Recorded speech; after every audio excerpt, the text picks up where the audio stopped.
On today's episode, we are joined by Brittany Yvon, the credit manager for Seaboard International Forest Products in Nashua, New Hampshire. Brittany has been a dedicated NACM member since 2020, and she became an associate member in March of 2023 through the NACM Connect Emerging Leaders Program. She has been instrumental in launching programs in Connecticut and serving on the Education Committee in helping plan the 2023 and 2024 credit conferences. Brittany has also earned her CICP designation in November of 2021 and has been nominated for the NACM Midwest Board of Directors, with final decisions expected in late February of 2025. Grab yourself a seat and join us for another great conversation on The Credit Line.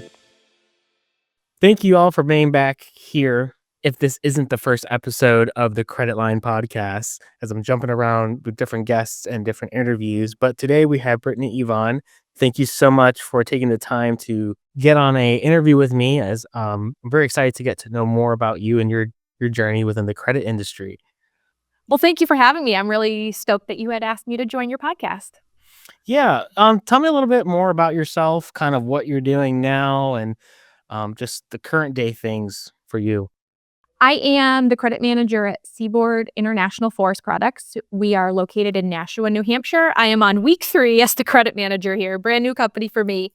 Previous to here, I was the credit manager at OMG Inc. in Agawam, Massachusetts. So it was a move for me, a very good move for me professionally. I was credit manager there for 3 years, but part of the organization for 8. I was also part of the accounts receivable team, and that's when I got promoted 4 years ago now. And it's been a really, really fun journey along the way.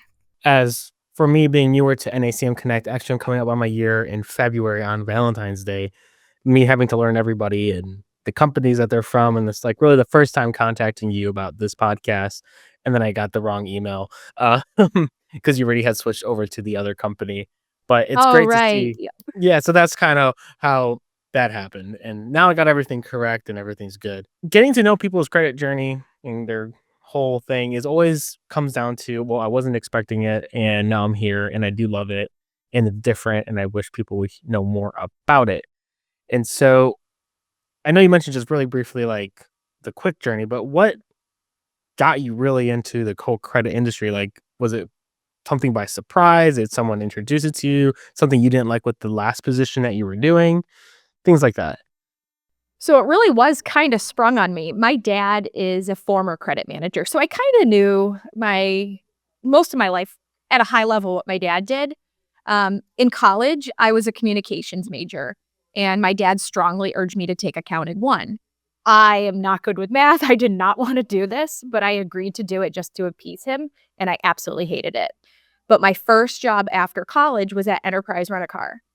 Now, at car rental services, there's the front end of the business, which is sales and customer service. But the back end of the business is all numbers, which I found I really enjoyed. And it kind of caught me for a surprise. So I wanted to get out of customer service and sales and pursue something more with numbers. So I started different companies working AR and AP jobs. And from there, I kind of just bounced around to a couple different companies until I got to OMG when I got my job there as an AR clerk. The boss that I had worked for, I knew was going to be retiring soon. So she would always show me a high level of what her job entailed. And every now and then I would shadow her on new customer accounts, but nothing terribly specific. When she retired and they needed a replacement, the controller at the company, my boss, approached me about what I thought about becoming the credit manager for OMG. And I was kind of hesitant at first because I didn't know really too much about credit, but I like to think that I'm smart and I could figure it out. And that's exactly kind of what happened. I jumped right into the position, and ever since day one, I've kind of been just like figuring it out as I went. So it really was sprung on me. I never had a plan to be a credit manager, but now I truly cannot see myself doing anything else. Yeah, it's just it's kind of cool that you had your dad already kind of have that history and experience, and you kind of like, yeah, I know what dad does, sort of, kind of. And next thing you know, you're actually doing it. And I wonder if he kind of knew if you were to do a little bit of that finance bit of it, that you would somehow end up in the credit industry. That's why he always says that's why he pushed me now, because he had a feeling that I would always follow in his footsteps, and my dad has his own company now, um, and I've always worked for him in a little bit of a capacity, and I've always done bookkeeping for his business. So I think he just kind of figured that accounting 1 would be in my future when I was back in college, so that's why he really pushed it, and thank God that he did, because that's how I found out that I really liked working with numbers. Yeah, I'm just gonna see him like kind of in his mind plotting like you may not like this right now, but it's gonna lead you to somewhere that you do like, and then of course years later it's like I told you so. Exactly, and parents, like, they love to play the "I told you so" game, but hey, I owe him a lot, and it's really fun because I get to kind of bounce ideas off of him. Like, "Hey, this is what I'm thinking for credit on this guy, but this is what I'm seeing on the back end too." So I'll call him sometimes and just bounce ideas off of him, and, like, when, I had a bankruptcy, my first ever bankruptcy at my old company back in October, and I had never dealt with this before, so he was my first call. It's like, "What do I do now?" 'Cause there's a lot of steps and a lot of precision that in regards to bankruptcy, so I just didn't wanna do the wrong thing, but he's been an incredible sounding board in my journey. That's awesome to have somebody like that, especially someone so close as family would be. Um, I wanted to ask a question. I mean, I got a few questions that are kind of just structured, but please feel free to like just expand those as you have been. What were like as you went into the credit industry, like the credit profession and industry? Obviously, I know your dad kind of was there, but what were some things that caught you by surprise? Like, oh, this is way bigger than I thought it would be, or this is way more involved. Like, what were the kind of the surprises in the good ways uh, that were drawn to you and you saw as you were entering into that profession? It's credit is a lot more than just saying yes or no, we're gonna extend these payment terms to you. It's bankruptcies, UCC filings, analyzing financial statements, negotiating with customers on terms and credit limits, and trying to figure out when the customer's gonna pay us because that impacts our cash flow.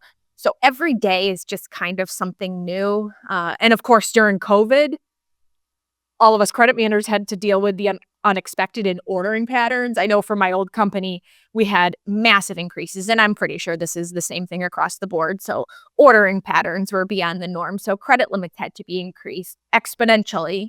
So trying to balance all of that and making sure they're still paying their bills, but wanting to make sure that we're able to fulfill those orders for those customers. So it's a lot of it's a big balance, I would say. So keeping the customer happy and our sales team, also ensuring that we are doing business with people who we will have longstanding relationships with, ensuring that we're doing business with customers who have a low risk.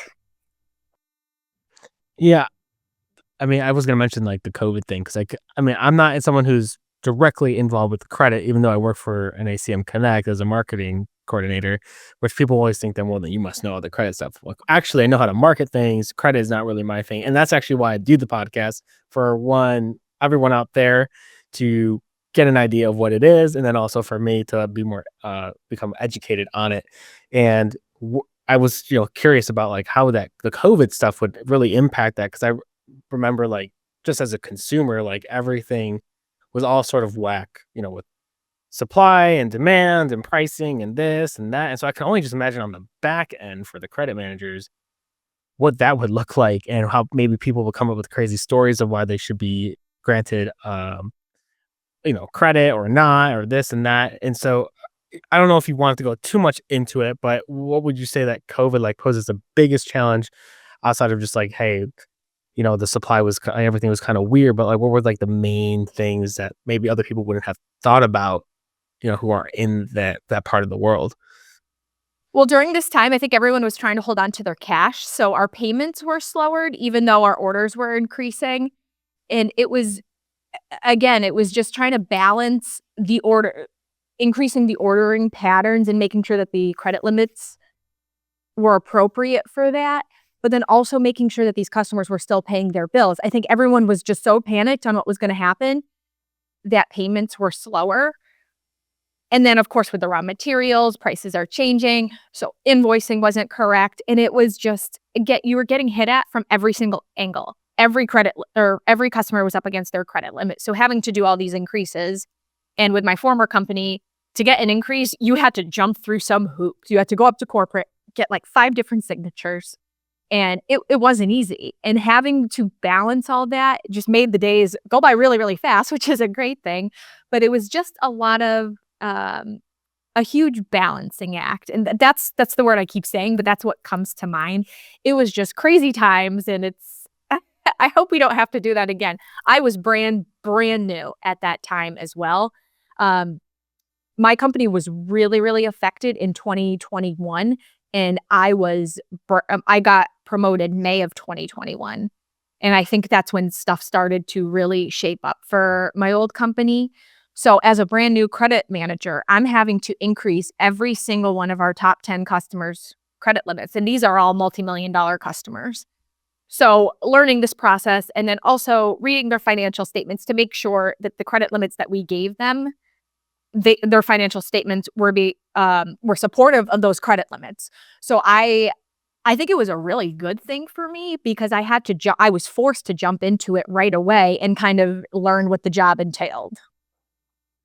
Yeah, I couldn't imagine working in a time like that, especially just thrown into a new position and it's like, "Oh, I gotta do this now." And I mean, you mentioned earlier, like, I'm kind of the person who will figure it out and get on your feet and adapt to these like different situations. But even in that, regard in that mindset, I can imagine that during COVID, it's just no one's prepared for the next day of what might happen just because everything was just so uncertain.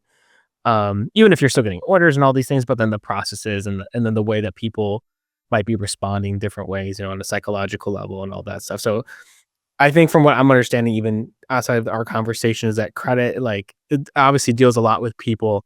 It's more than just saying yes or no, as you mentioned. You have to really, have that relationship with the person who's asking for it, perhaps if I'm right, and know how to talk to those people, how to problem solve in a way that's unique that people might not be thinking about. And, again, I'm not in credit, but it even sounds appealing to me as someone who's doing marketing and setting for software engineering. But I also love that problem solving that's like on a human level. And I do get that a lot from that is kind of what a credit manager has to deal with, if I'm right. And I I think think I you am. hit the nail on the head. We're problem solvers. We have to figure something out. When I was hiring for this company, or interviewing for this company, I was telling my controller and the president that I will always find a way to get the order in. If I'm analyzing a customer and I'm not liking the numbers that I'm seeing on their financial statements to give them open terms, I will always find a way. I will solve the problem. The customer wants the order, but we're not okay with extending credit. I will solve that problem and give them either 50% prepay and 50% on terms or 100% on terms. I'm not here to deny orders and take away money from the sales team. I'm always going to figure a way to get this done. And it's negotiating with the sales team and the customer to make sure everyone is on the same page and everyone is happy. But I'm going to figure it out to make sure that we get this problem solved and we can get the order in the system and out the door to make sure we have happy customers. Yeah, and the whole problem solving thing is so appealing to me.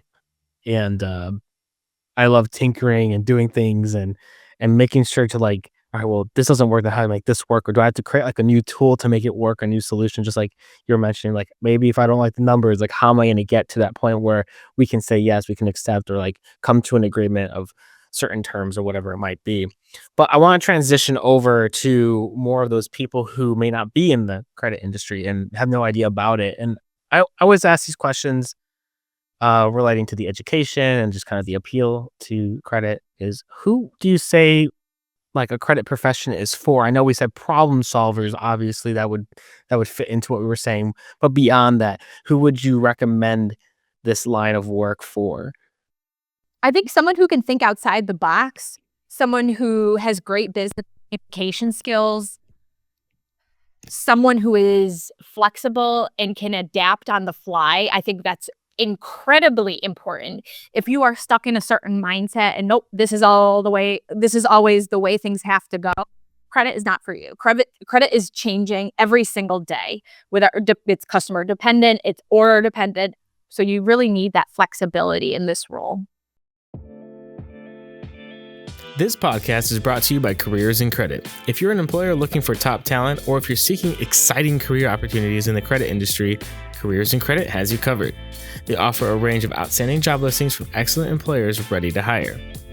As an employer, you can effortlessly create and edit job postings, email your listings to relevant job seekers, and set up resume search alerts to find the perfect candidates for your team.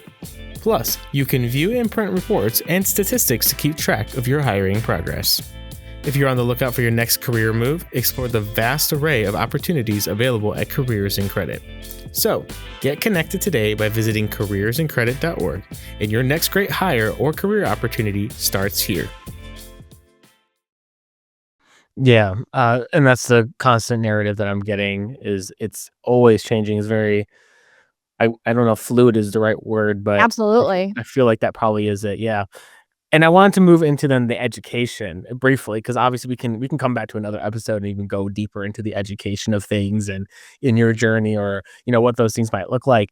But when, like, why get a designation? Why even take the time to take credit 101, 102, or get your CBA or your CCE? Like, why is that worth it? I don't know exactly your specific details of the education that you might have gotten for it, but you can definitely dive into that and kind of expand. I think it's super important for all credit managers to sharpen their skills. Some of us are way more seasoned than others, but it's never a bad idea to further education. There's a vast array of credit topics that these classes cover. So any single time you go to take a class, you're learning something new, but it also could be a refresher for you. From my side of things, when I first started as credit manager, I jumped right into my designation with NACM. I think like my first week, I signed up for the CICP class, the Certified International Credit Profession. And it was I think 12-week course. It was very, very intensive. And of course, you have to pass a big test at the end. But I learned all things international credit, and that is desperately what I needed. And from there, I've taken my CBA exam. I passed that at Credit Congress in Texas in June of 2023. Yes.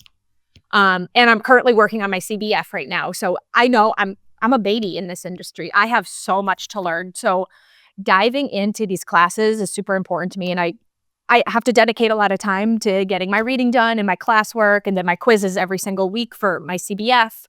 But it's an investment in my time that is going to pay off tenfold because it's helping me shape out to be a better credit manager because of what I'm learning. And that's going to stay with me my entire career as I further my education with NACM for credit. It's become something a lot larger than I ever anticipated. There is a lot more to credit than I ever realized. I knew of NACM before becoming a credit manager, but I didn't realize how much NACM had to offer its members in terms of the education side. Yeah, that's something that we're definitely, my job as a marketer, trying to market and bring awareness to is the education part of things. Even all the staff here at NACM Connect, we have to take credit 101, 102, 103. And I may never actually, in a practical way, use that. But the professor was a wonderful, wonderful tool and absolute wonderful educator on the topic with personal stories and then hard facts about like what they do and how do you apply that to your job. And obviously, it's a good education for me, right? So that I can have these conversations like someone with you or all the other people that I might encounter at conferences or annual meetings and things like that. So for anyone who is kind of iffy about, do I want to do this? Do I not want to do this? As someone who's not even in like the true credit profession, I would say yes, because it's worth knowing even that side of a business, whether or not like you're in sales or whatever it might be, because it just helps you give you perspective about what's really going on.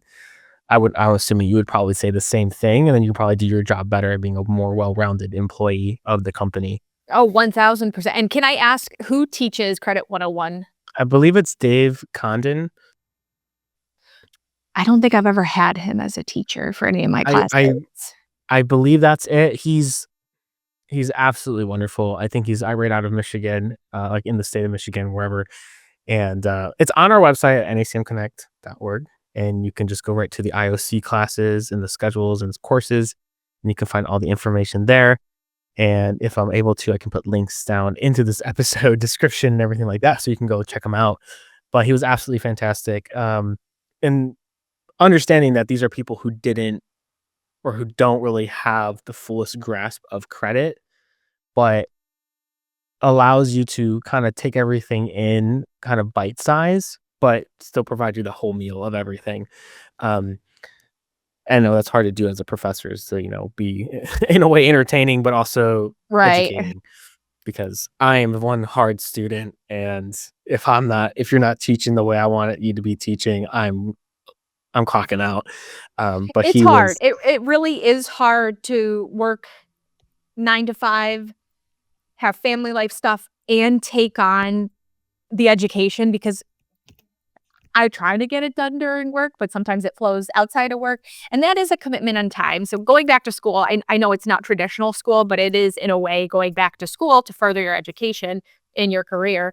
It's a time commitment, and it's a lot of reading and taking quizzes and tests and all that. But if there's anyone who's listening to this podcast right now who is on the fence about whether to get any of their designations with NACM, just do it. Don't think twice, just do it. You will thank yourself. It's going to not be the most pleasant thing in the world, but you are going to thank yourself later. yeah, as someone, then you can be part of the conversation even deeper, and just know how to do your job better. Absolutely. And you get the title, which does have some merit and some weight to it, which is nice. I wanted to, again, just now transition just a little bit quickly about the technology side of things, because AI and all this stuff is running rampant through every department of every business and every part of our lives. And I wanted to know, how has that been impacting you? It can be specifically AI or just automation stuff, and it could be negative or positive or a mix. How is the changing technology world affecting you and the companies around you? I think AI can definitely have its pros and cons for sure. We don't use any type of automations for cash postings. We use automations for like our credit apps and retrievals of credit references through Bectran. And that's something that's brand new to me. I didn't have anything like this at my previous company, but I am really seeing the value in it. It's freeing up a little bit of time because we know that the system is taking care of that and doing the follow-ups and trying to get those references and whatnot. But for those companies who do utilize the automatic cash app through the various vendors that there are out there that you can see at Credit Congress and the other conferences, it's definitely valuable. I can absolutely see that. It's saving a lot of time on manual posting, so you can do more collections calls and whatnot, bringing money into the company. So I'm good on those companies who are able to utilize that. I can't speak too much on it because I've never had experience actually using those type of systems. But like I said, for the Bectran system that we use for the credit apps, I absolutely see the value of it, and I'm really enjoying using it. Now, can I ask quickly about, is there like cybersecurity or like scamming issues that come along with like the credit, people trying to get, credit or not, or just things like that? Is that more prevalent now? I've personally never experienced a fraudulent credit app, but I know that they exist. And that's why I do like reverse image searches on companies to make sure, like, these scammers are so sophisticated. They'll put down a website to make it look like they're doing business out of place, but it's stolen information from the actual business. So I do reverse image searches on all customer photos on their website just to make sure that nothing crazy is going on, because you honestly can never be too sure. There's so much out there, and it's kind of scary, but you just have to be extra diligent when reviewing these types of things. Yeah. I did a cybersecurity certification about like a year and a half ago, and I've read, it's just like people getting their certifications and, the credit stuff. I got my certification in that, and I read this like 800 page book and studied for many, many, many months and took the test and passed. And a lot of the things in the book like are very technical, but then they give you like situations about, well, this can happen, this can happen. And I was just talking to some other credit managers about these kind of things, and they're like, they would explain a situation and be like straight out of the book. And I'm like, no way somebody tries that. Oh, yeah. And no way that they get away with it. But now Yeah. with the AI, even if Mhm. English isn't their first language, they can pretend that it is. Yep. And get away with so many things. So it's I'm curious to see where it goes, and we'll have obviously future conversations of, this topic, when things start to really get crazy and hopefully more secure, but we'll see what that even means. And the last thing I just want to go over before we kind of conclude our time is the perception of credit. When people ask you, maybe it's family or friends or, someone you meet on the street, they ask you, what do you do for work? And you're like, well, I'm a credit manager and I deal with credit. And like, what do people think that is? When I've said this, people kind of are like, they tilt their head because they don't really know what it entails. When I describe it, I think oftentimes people sometimes think that we are debt collectors, or for people who do know what credit managers are, I think they sometimes make the joke that we're the sales prevention team, and credit managers only say no, and that's really not true. We are not gatekeepers who will block sales by denying credit to customers. We are not in the sales prevention department. We are pro sales by a lot. So in reality, credit managers, we strive to balance the risk and the reward. We aim to approve credit when it makes financial sense, ensuring customers receive terms while protecting the company at the same time. I think there's also a misconception, like I said, that we're debt collectors. The reality is that we're managing collections. That's only part of the job. Credit managers are also assessing credit worthiness, setting credit limits and terms, and monitoring financial risk.